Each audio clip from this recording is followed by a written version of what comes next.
बहुत सारे मामले हैं जहां न्यायालय में मामले लंबित हैं, उन कारणों से हमें थोड़ा रुकना पड़ता है।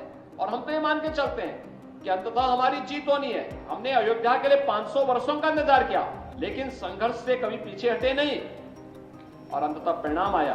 क्यों नहीं अयोध्या में राम मंदिर का निर्माण कांग्रेस और सपा बसपा वालों ने कर दिया? ये तो राम भक्तों पर गोली चलाते थे। इनके द्वारा क्या कुछ अयोध्या में नहीं किया गया। कोई राम का नाम ले ले, जय श्री राम का नारा लगा दे तो उस पर लाठी और गोली चलती थी। और आज आप अयोध्या जाएंगे, आपको त्रेता युग याद आ जाएगा, प्रभु राम के समय का स्मरण हो आएगा।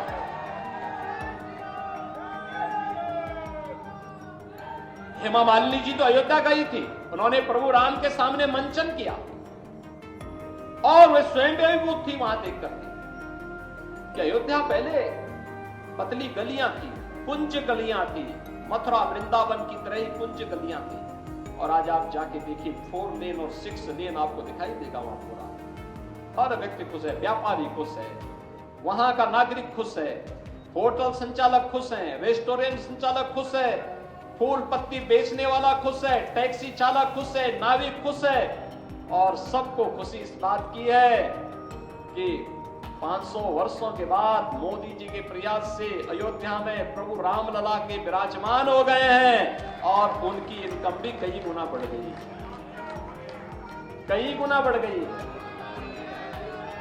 हमने तो पहले भी कहा था ना, हम तो पहले ही कह चुके थे।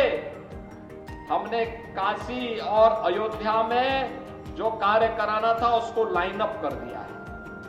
सरकार का काम है लाइन अप करना और उस पर फंड उपलब्ध कराना। जनता जनार्दन के सहयोग से बाकी कार्यदायी संस्थाएं कार्यक्रमों को आगे बढ़ाती है। अब हम लोगों को पूरा फोकस करना है ब्रजभूमि। अब ब्रजभूमि पे हम पूरा पैसा देने जा रहे हैं। 84 कोसी की बात हो रही थी, परिक्रमा की बात हो रही थी, गोवर्धन परिक्रमा हो, बरसाना की हो, यहां की जितने भी होंगे, इन सबको भी हम यहां की भावनाओं के रूप ही आगे बढ़ाने का कार्य कर रहे हैं। या यमुना मैया की शुद्धि के कार्यक्रम को आगे बढ़ाने, या यहां के कुंडों के बारे में, या यहां पे गौ माता की सेवा और उसके संरक्षण के लिए, ये सभी कार्यक्रम युद्ध स्तर पर आगे बढ़ने वाले हैं और बढ़ने वाले हैं।